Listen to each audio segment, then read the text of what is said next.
ยังไงล่ะชั้นสองมันน่าจะถึงอยู่นี่เนาะปุ๊บขอบ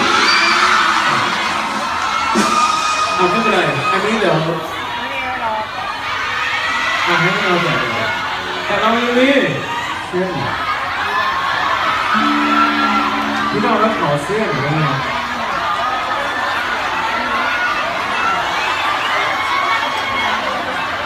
ก็ยังเป็นคนเรานะครับเผื่อว่าวันนี้ใครจะลงเล่นน้ำก็มีเสื้ออีกหน่อยโอ้โห นะครับพี่น้องโยนให้ถึงชั้น 2เลยนะตอน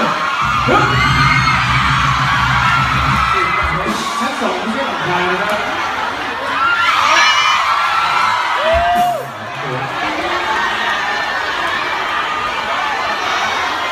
เดี๋ยววันนี้มีวันเกิดด้วยน้องเดือนอยู่ไหนครับ